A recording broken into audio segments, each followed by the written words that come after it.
அன்பு நேயர்களுக்கு இனிய வணக்கம். மகரம் ராசிக்கார நேயர்களுக்கு நம்ம இன்னைக்கு வீடியோ பதிவுக்கு முழுமையாக போகிறதுக்கு முன்னாடி முருகரை மனதார வணங்கிட்டு வீடியோ பதிவுக்குள்ளே போகலாங்க.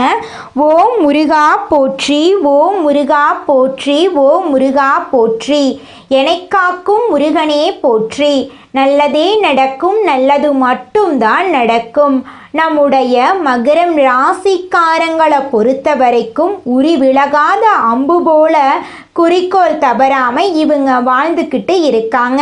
இவங்களை பொறுத்த வரைக்கும் தான் மட்டும் நல்லா இருக்கணும் அப்படிங்கிற சுயநலம் கிடையாதுங்க. தன்னை சுற்றி இருக்கிறவங்க எல்லாருமே நல்லா இருக்கணும் அப்படிங்கிற பொது நல குணத்தோட இவங்க வாழ்ந்துக்கிட்டு இருக்காங்க. தாயை போல அன்பு உள்ளம் கொண்டவங்களா இவங்க இருக்காங்க. இவங்க நட்புக்கு முக்கியத்துவம் தரக்கூடியவங்களா இருக்காங்க. அதே நேரத்தில் நண்பனுக்காக உயிரை கூட கொடுக்கக்கூடியவங்களா இவங்க இருக்காங்க. இவ்வளவு நற்குணங்களை கொண்ட மகரம் ராசிக்கார அன்பு நேயர்களே, எல்லாரும் நலமா இருக்கீங்களா? ஏமா நீங்கள் வேற எங்கள் வாழ்க்கையில் இருக்கக்கூடிய பிரச்சனைக்கு நாங்கள் வாழ்கிறதே பெரிய விஷயம், நலமா எங்கம்மா வாழ முடியும் அப்படின்னு உங்கள் மனசில் நினைக்கிறது புரியுதுங்க. மகரம் ராசிக்காரர்களே, உங்கள் வாழ்க்கையில் இனி வரக்கூடிய காலங்களில் கிரகநிலை மாற்றத்தின் மூலமாக அனைத்து பிரச்சனைகளும் காணாமல் போகுதுங்க. தடை தாமதம் அப்படிங்கிற பேச்சுக்கு இனி வரக்கூடிய காலங்களில் உங்கள் வாழ்க்கையில் துளி கூட இடம் கிடையாதுங்க. திருமணம் ஆகாதவர்களுக்கு திருமணம் நடக்க போகுது. குடும்பத்தில் சுபகாரியங்கள் அடுக்கடுக்கா நடக்க போகுது. உங்கள் கையில் பணப்புழக்கம் அதிக லெவலில் இருக்க போகுது. உங்கள் கனவுகள் நிறைவேற போகுது. உங்கள் வாழ்க்கையில் இது நாள் வரைக்கும் இருந்த அனைத்து பிரச்சனைகளுக்கும் தீர்வு கிடைக்கக்கூடிய மாதமாக உங்களுக்கு இந்த மாதம் அமைஞ்சிருக்குதுங்க. உங்களுடைய மனக்கவலை, உடல்நல பிரச்சனை எல்லாம் காணாம போகுதுங்க. உங்க மனசுல நிம்மதி ஏற்பட போகுதுங்க. மகரம் ராசிக்காரர்களே, இந்த மாதம் கிரகநிலை எப்படி இருக்குன்னு பார்க்கலாங்க. தன வாக்கு குடும்பஸ்தானத்தில் சனி பகவானும் ராகு பகவானும் இருக்காங்க. ரண ருண ரோகஸ்தானத்தில் குரு பகவான் இருக்காரு. களத்திர ஸ்தானத்தில் சுக்கிர பகவான் இருக்காரு. அஷ்டமஸ்தானத்தில் சூரிய பகவான், புதன் பகவான், கேது பகவான் இருக்காங்க. பாக்யஸ்தானத்தில் செவ்வாய் பகவான் இருக்காரு. லாபஸ்தானத்தில் சந்திர பகவான் இருக்காரு. இந்த மாதம் இருக்கக்கூடிய கிரகநிலை மாற்றத்தின் மூலமாக உங்க வாழ்க்கையில துன்பம் அப்படிங்கிற பேச்சுக்கு துளி கூட இடம் கிடையாதுங்க. உங்களுடைய எண்ணம் போல உங்க வாழ்க்கையில நல்லதெல்லாம் அடுக்கடுக்கா நடக்க போகுதுங்க. உங்க குடும்பத்துல இது நாள் வரைக்கும் தடைபட்ட அனைத்து காரியங்களுமே இனி வரக்கூடிய காலங்கள்ல தங்கு தடையின்றி நடக்க போகுதுங்க. இது நாள் வரைக்கும் இருள் நிறைந்து கடந்த உங்க வாழ்க்கையில இனி வரக்கூடிய காலங்கள்ல பிரகாசம் வரப்போகுதுங்க. பண்டைய காலத்தில் கடல் ஆழம் மர்மமாக இருந்துச்சுங்க. தேவர்களும் அசுரர்களும் பாட்கடலை கடந்தபோது மகரம் என்ற அதிசயமான உருவம் தோன்றியதுங்க. இது கடல், நிலம், வானம் ஆகிய 3 சக்திகளையும் குறிக்குதுங்க. முதலையின் உடல் நிலத்தின் உறுதியையும், மீனோட வாழ் கடலின் ஆழமான ஆன்மீக சக்தியையும், சிங்கத்தோட வாய் சவால்களை எதிர்கொள்ளும் வீரத்தையும், யானையின் பாதம் கடுமையான சவால்களை எதிர்கொண்டு முன்னேறும் சக்தியையும் குறிக்குதுங்க. கங்கை தேவி மற்றும் வருண பகவானின் வாகனமா நம்மளோட மகரம் ராசி விளங்குதுங்க. கால புருஷ தத்துவத்தில் 10வது ராசி தாங்க நம்மளோட மகரம் ராசி. மகரம் ராசியுடைய அதிபதி சனி பகவானுங்க. உண்மை, உழைப்பு, நேர்மை, லட்சியம், பொறுமை, ஒழுக்கம், விசுவாசம், மனிதநேயம் போன்ற குணங்கள் நம்மளோட மகரம் ராசிக்காரங்க கிட்ட அதிக லெவலில் இருக்குதுங்க. எப்பேற்பட்ட துன்பத்தையும் தாங்கும் சக்தி இவங்க கிட்ட இருக்குதுங்க. விடாமுயற்சியும் விஸ்வரூப வெற்றியும் பெறக்கூடியவங்களா இருக்காங்க.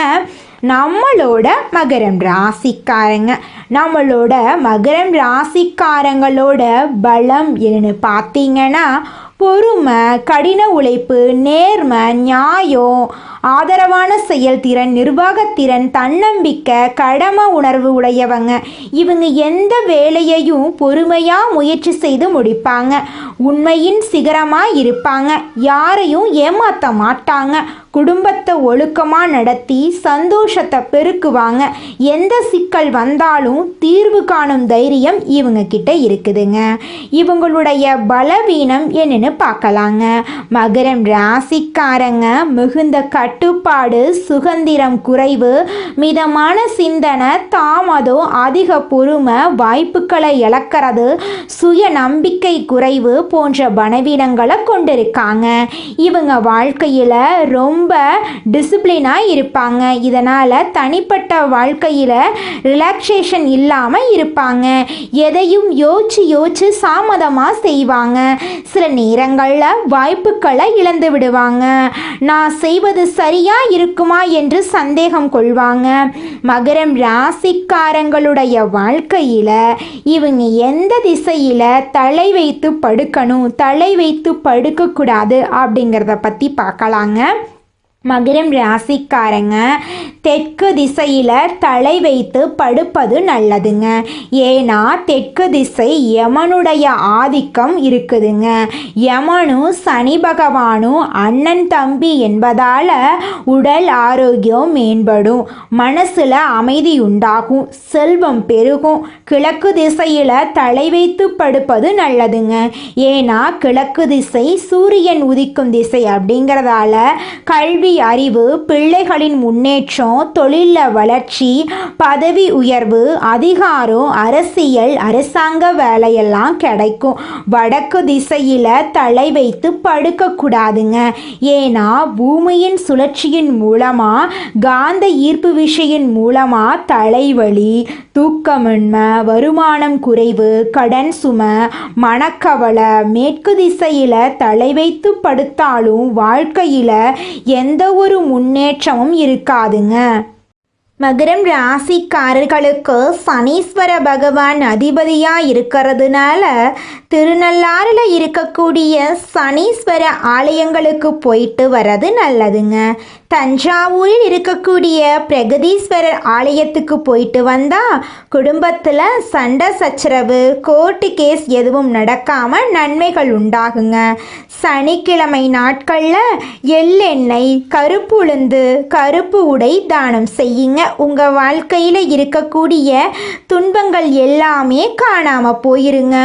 உங்களுடைய எண்ணம் போல் உங்கள் வாழ்க்கையில் நல்லது மட்டும்தாங்க நடக்கும். மகரம் ராசிக்கார நேயர்களே, இந்த உலகத்துல யாருங்க கோடீஸ்வரன்? கோடி கோடியா பணம் வச்சிருக்கிறவங்களா, பிடிச்ச உணவுகளை சாப்பிட்றவங்களா, பிடிச்ச உறவுகள் கிட்ட பேசுறவங்களா? இதுல யாருமே கோடீஸ்வரன் கிடையாதுங்க. யார் ஒருத்தவங்க நோய் நொடி இல்லாம, மனக்கவலை இல்லாம நிம்மதியா தூங்குறாங்களோ அவங்க தாங்க இந்த உலகத்திலேயே சிறந்த கோடீஸ்வரன். அப்பேற்பட்ட கோடீஸ்வரன் ஆகக்கூடிய யோகம் உங்களுக்கு இந்த மாதம் அமைஞ்சிருக்குதுங்க. உங்க வாழ்க்கையில இனி வரக்கூடிய காலங்கள்ல கவலை, கண்ணீர் அப்படிங்கிற பேச்சுக்கெல்லாம் துளி கூட இடம் கிடையாதுங்க. இது நாள் வரைக்கும் உங்களுடைய மனசில் இருந்த மனக்கவலைகள் எல்லாம் இனி வரக்கூடிய காலங்கள்ல காணாம போகுதுங்க. நீங்க சந்தோஷமான, ஆரோக்கியமான வாழ்க்கைய இனி வரக்கூடிய காலங்கள்ல வாழ போறீங்க. உங்க வாழ்க்கையில சந்தோஷம் நிலைச்சிருக்க போகுதுங்க. நம்மளுடைய மகரம் ராசிக்காரங்களுடைய மனசில் எழக்கூடிய ஒரே கேள்வி என்னன்னு பார்த்தீங்கன்னா, நல்லது எப்போ நம்மளை தேடி வரும், நமக்கான மரியாதை எப்போ நம்மளுக்கு கிடைக்கும், இந்த உலகத்தில் பணம் இல்லை அப்படின்னா மனுஷனுக்கான மரியாதையே இல்லையே, இந்த நிலை எப்போ மாறும், நான் ஏற்கனவே ரொம்பவும் கஷ்டப்பட்டுட்டேன், கடன் பிரச்சனை, சொத்து இழப்பு இதையெல்லாம் அனுபவிச்சிட்டேன், இப்போ பொருளாதார ரீதியாக முன்னேற்றம் இல்லாமல் தடுமாறிட்டு இருக்கேன், என் வாழ்க்கையில் எப்போதான் விடிவு காலம் வரும் அப்படின்னு கஷ்டப்பட்டு இருப்பீங்க. உங்களுடைய வாழ்க்கையில் இருக்கக்கூடிய அனைத்து பிரச்சனைகளுக்கும் தீர்வு கிடைக்கக்கூடிய மாதமா உங்களுக்கு இந்த மாதம் அமைஞ்சிருக்குதுங்க. கிரக நிலைகள் உங்க வாழ்க்கைக்கு இந்த மாதம் நல்ல பலன்களை எல்லாம் அள்ளித்தர போகுதுங்க. உங்க வாழ்க்கையில சந்தோஷமெல்லாம் நிலைச்சிருக்க போகுதுங்க. நம்ம ராசி மண்டலத்துல 10வதா இருக்கக்கூடிய ராசி தாங்க மகரம் ராசி. மகரம் ராசியின் அதிபதி சனி பகவானுங்க. உத்திராடம் 2, 3, 4ஆம் பாதம், திருவோணம், அவிட்டம் 1, 2ஆம் பாதங்கள்ல பிறந்தவங்க மகரம் ராசியில பிறந்தவங்களா கருதப்படுறாங்க. நம்மளுடைய மகரம் ராசிக்காரங்களுக்கு நட்பு ராசியா இருக்கக்கூடியவங்க யாராருன்னு பாத்தீங்கன்னா ரிஷபம், கன்னி, மகரம், மீனம், விருச்சிகம் இவங்க எல்லாரும் மகரம் ராசிக்கு நட்பு ராசியா இருக்காங்க. மகரம் ராசியில பிறந்தவங்க மிகவும் இரக்க குணம் கொண்டவங்களா இருக்காங்க. இவங்களுடைய அழகான பேச்சால எதிரிகள் எல்லாத்தையும் நண்பனாக்கக்கூடிய அளவுக்கு திறமை இருக்குதுங்க. இவங்களை பொறுத்த வரைக்கும் தன்னுடைய வாழ்க்கையில 1000 பிரச்சனை இருந்தாலும் அதை பத்தி துளி கூட கவலைப்பட மாட்டாங்க. ஆனா நெருங்கிய உறவுக்கு ஒரு கஷ்டம் வருதுன்னு வச்சுக்கங்க, ஓடி போய் உதவி செய்யக்கூடியவங்களா இவங்க இருப்பாங்க. தன்னுடைய குடும்பத்துக்காக ஒட்டுமொத்த வாழ்க்கையுமே அர்ப்பணம் செய்யக்கூடியவங்களா இருக்காங்க நம்மளுடைய மகரம் ராசிக்காரங்க. நீங்கள் இந்த நிமிஷம் வரைக்கும் உங்களுக்காக வாழ்க்கையை வாழறதே கிடையாதுங்க. உங்களை சுற்றி இருக்கிறவங்களுக்கு பயந்து தாங்க வாழ்க்கையை வாழ்ந்துக்கிட்டு இருக்கீங்க. நாம் இந்த செயலை செஞ்சால் நம்மளை சுற்றி இருக்கிறவங்க நம்மளை பற்றி தப்பாக நினச்சிருவாங்களோ, இந்த சொல்ல சொன்னால் நம்மளை பற்றி அவங்க தப்பாக நினச்சிருவாங்களோ அப்படின்னு அடுத்தவங்களை கண்டு பயந்து பயந்து வாழ்க்கையில் எந்த ஒரு செயலையும் செய்யாமல் ஒரே இடத்துல நீங்கள் முன்னேறாமல் நின்றுக்கிட்டு இருக்கீங்க. இனி வரக்கூடிய காலங்களையாவது யாரை கண்டும் அச்சப்படாம கடவுளை கண்டு மட்டும் பயந்தா மட்டும் போதுங்க. வேற யாரை கண்டும் நீங்க பயப்பட வேண்டாம். கடவுள் இந்த உலகத்துல உங்களை எதுக்காகங்க படைச்சிருக்காரு? உங்களுக்காக நீங்க வாழணும் அப்படிங்கறக்காக தான் படைச்சிருக்காரு. உறவுகளுக்காகவும் நண்பர்களுக்காகவும் உங்களுடைய வாழ்க்கைய நீங்க தியாகம் பண்றது நியாயம் கிடையாதுங்க. உங்களுக்காக உங்க வாழ்க்கைய வாழ கத்துக்கோங்க. வாழ்ற வாழ்க்கை ஒரு முறை தாங்க. அந்த வாழ்க்கைய உங்களுக்காக வாழ கத்துக்கோங்க. நீங்கள் என்னதான் உங்கள் வாழ்க்கையை தியாகம் செஞ்சாலும் உங்களை சுற்றி இருக்கக்கூடிய உறவுகளோ நண்பர்களோ நீங்கள் கஷ்டப்படக்கூடிய சூழ்நிலையில் வந்து உதவுவாங்க அப்படின்னு பார்த்தீங்கன்னா நிச்சயமாக கிடையாதுங்க. இந்த களி உலகத்தில் எல்லாருமே நம்மளை தேவைக்காக தாங்க பயன்படுத்துகிறாங்க. தேவைக்காக தான் நம்மளை பயன்படுத்துகிறாங்களா அப்படிங்கிறத நீங்கள் தெரியாத வரைக்கும் வாழ்க்கையில் முன்னேறாமல் அதே இடத்துல தாங்க இருக்க முடியும். ஆமாங்க, கூட பிறந்த உடன்பிறப்புகளாக இருக்கட்டும், நம்முடைய உறவினர்களாக இருக்கட்டும், நண்பர்களாக இருக்கட்டும், யாரா வேணாலும் இருக்கட்டும், எல்லாருமே நல்லவங்க அப்படின்னு சொல்ல முடியாது. 100ல் ஒரு 10% பேர் தாங்க இந்த உலகத்தில் நம்ம நல்லா இருக்கணும் அப்படின்னு நினைப்பாங்க. மீதம் இருக்கக்கூடியவங்க எல்லாருமே நம்மளை பற்றி துளி கூட கேர் பண்ணிக்கவே மாட்டாங்க. மனிதனா பிறந்த ஒவ்வொருவருக்கும் ஆசை இருக்கதாங்க செய்யும். அந்த ஆசைகளை அடைய நம்ம நினைச்சா மட்டும் பத்தாதுங்க. முழு மனசோட நம்மளுடைய ஆசைகளை அடைவதற்கான வழியை ஒவ்வொரு நாளும் என்ன பண்ணணும்னு யோசிச்சு அதற்கான திட்டங்களை தீட்டி உழைச்சிக்கிட்டே இருக்கணுங்க. உழைச்சா நிச்சயமா நம்மளுடைய ஆசைகள் எல்லாமே நிறைவேறிடுங்க. உங்க வாழ்க்கையில இனி வரக்கூடிய காலங்கள்ல உங்களுடைய அனைத்து ஆசைகளும் நிறைவேற போகுதுங்க. அப்படி ஒவ்வொரு மனிதனுக்கும் இருக்கக்கூடிய பொதுவான ஆசை என்னன்னு பார்த்தீங்கன்னா 16 செல்வங்களையும் அடைந்து வாழணும் அப்படின்னு தான் ஒவ்வொரு மனிதனுடைய ஆசையும் இருக்குதுங்க. பணம் வேணும், பதவி வேணும், புகழ் வேணும், கௌரவம் வேணும் அப்படின்னு தான் ஒவ்வொரு மனிதனும் தினமும் வாழ்ந்துகிட்டு இருக்கான். அதை நோக்கிய பயணத்தை தான் ஒவ்வொரு நாளும் மனிதன் வாழ்ந்துகிட்டு இருக்கான். ஒவ்வொரு நாளையும் ரசிச்சு வாழ்றது கிடையாது. எந்த ஒரு மனிதனும் போராட்டத்துல தாங்க இந்த உலகத்துல ஒவ்வொரு மனிதனும் வாழ்க்கைய வாழ்ந்துட்டு இருக்காங்க. இந்த உலகத்தில் ஒரு சராசரி மனுஷனுடைய ஆசை என்னவாங்க இருக்கும்? எனக்குன்னு ஒரு வீடு வேணும், எனக்குன்னு ஒரு வாழ்க்கை துணை வேணும், எனக்குன்னு ஒரு நிரந்தரமான வேலை வேணும், நோய் நொடி இல்லாத வாழ்க்கை வேணும். இதுதாங்க ஒரு சராசரி மனிதனுடைய ஆசையாக இருந்திருக்கும். அந்த ஆசைகளை கூட நீங்கள் இது நாள் வரைக்கும் அடைய முடியாமல் ரொம்பவும் கஷ்டப்பட்டுட்டு இருந்தீங்க. ஆனால் இனி வரக்கூடிய காலங்களில் உங்களுடைய சராசரி ஆசையெல்லாம் நிறைவேறி போகுதுங்க.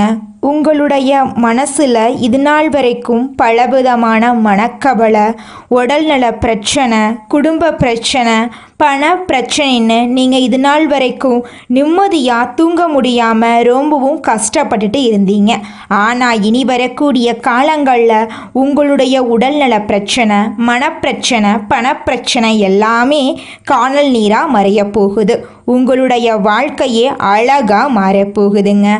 கவலை இல்லாமல் நிம்மதியாக நீங்கள் தூங்க போகிறீங்க. நீங்கள் உங்கள் வாழ்க்கையில் இது நாள் வரைக்கும் முன்னேறாமல் இருக்க சில காரணங்கள் இருக்குதுங்க.